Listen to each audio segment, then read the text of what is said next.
SpaceX has become masters not only at putting things into space, but oddly enough, bringing them back down nicely. And there are lessons podcasters can learn? Yep.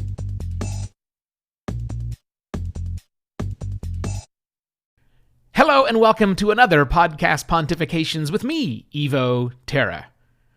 The episode's a little late today because about 17 minutes after I normally try to get started, SpaceX was launching some satellites for our neighbors to the north. And I watched it, as I have watched, I can't say every SpaceX launch, but the vast majority of SpaceX launches. And today, as I was watching the SpaceX launch, I paid close attention to what was happening and have pulled out some lessons that I think podcasters can learn. The population of the world breaks down to two classes: people who've watched a SpaceX launch and those who have not. So if you have, great. But if you haven't, that's okay too. These aren't for everyone. You have to be interested in the whole process and almost a part of the cult of fandom around SpaceX to watch these launches. Again, they're not for everyone. And because they're not for everyone, SpaceX recognizes that and tries not to make them for everyone. Look, if someone only has a passing interest, who likes using satellites for the fact that they can use Google Maps and their cell phone coverage works in really random places, then that's not an interest enough to actually watch the literal rocket science it takes to put these things into orbit and to bring them back down. While it's exciting for those of us that like SpaceX and love the idea of where the space future is going, that's not everyone. In fact, that's not most people. While I was watching live, 7:17 in the morning Pacific time, which means pretty much the entire population of America can make, if they have that option, watch it, only around 36,000 people were watching live. Which sounds like a big number. I mean, if you're a podcaster out there, you'd love to have 36,000 downloads of each of your episodes, right? Because that means you're in the top 1% of everyone.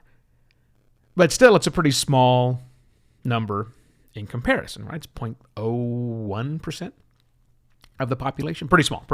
But they don't try. Again, lesson number one is don't make your show for everyone. Make your show for people who love your stuff. Now, having said that, there are multiple levels of space nerddom, and SpaceX recognizes that. They throw out all sorts of crazy, weird terms that you and I, normal human beings, not rocket scientists, and certainly not that level of geekdom, we don't really know what they mean when we first hear them. MECO, SECO, LOX.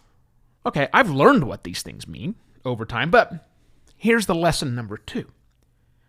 SpaceX's Webcast doesn't require you to know what those terms mean. They do a very good job of letting you know what they mean. They spell them out. When they say the word MECO, then someone will say that's main engine cutoff.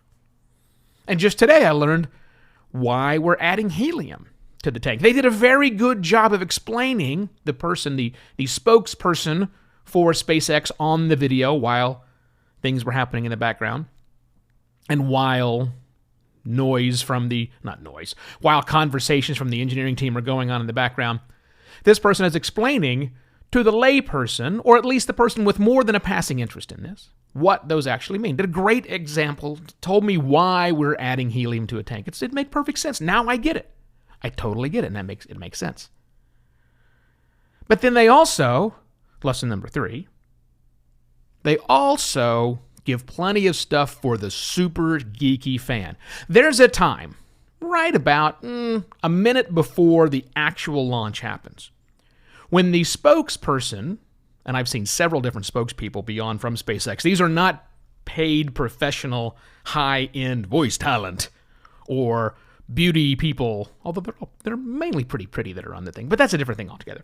These are SpaceX employees who want to convey to other people, which is great.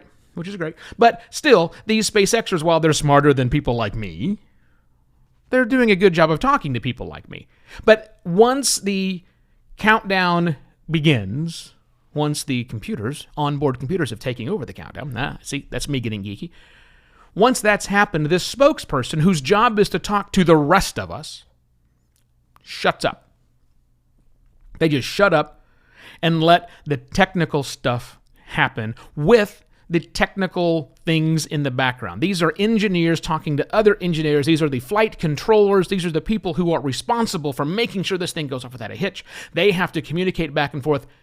For that minute, the spokesperson isn't telling us what's going on. We're listening to it live. We're listening to things happen that we don't get. And by don't get, I mean probably don't even hear, because they say it so stinking fast in little codes, because they're focused on, launching a rocket. But they let us experience that. Even those of us who aren't the uber geeks, we get a taste. They're not dumbing it down. At no point is this being dumbed down. But they're not dumbing it down for anybody. They're letting those things happen. And then once the launch actually happens, then of course the spokesperson comes back and tells us what's happening. But we're still in the background hearing all of the super deep technical stuff. So those lessons, kind of a recap, because I kind of went around. One, and thank you for this, SpaceX, thanks for helping us understand that while we want to make content that anybody who's interested in can consume, we're not making content for everyone. Podcaster, you're not making content for everyone. You're only making content for the people who are interested in the topic that you have to discuss. Number one. Number two, explain, please. Explain things, because understand that the people who are listening may have varying levels of intelligence about your product, not overall, I suppose overall. They may have less familiarity with your topic. So when you're talking to regular people, make sure that you're communicating in such a way to where just passing fans, people with more than a little curiosity, can get what you're saying. Don't dumb it down. That's not my recommendation. My recommendation is talk to people in a normal voice, in normal language, and explain what needs to be explained. That's number two. Number three, go ahead and fly your geek flag when you need to.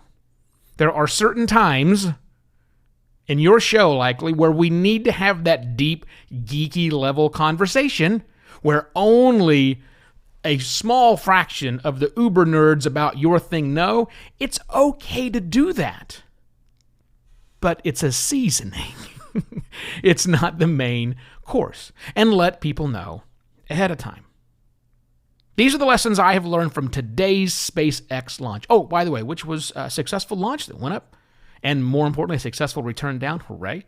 I'm assuming the satellites have deployed. Honestly, I'm just here for the bright flashes in the sky. That's really it. Podcasters can learn a lot from SpaceX. Hopefully you picked up something from this. And if you need help with your podcast, picking up things, not necessarily like this, but other ideas, big thoughts around podcasting, it's kind of what I do, if you've noticed, 4 times a week here. You can also go to podcastlaunch.pro to see a list of the services my firm offers our clients. We only do podcasting. You can also email me, evo@podcastlaunch.pro. Launch. Just realized that. And I shall be back tomorrow with yet another podcast pontifications. Cheers.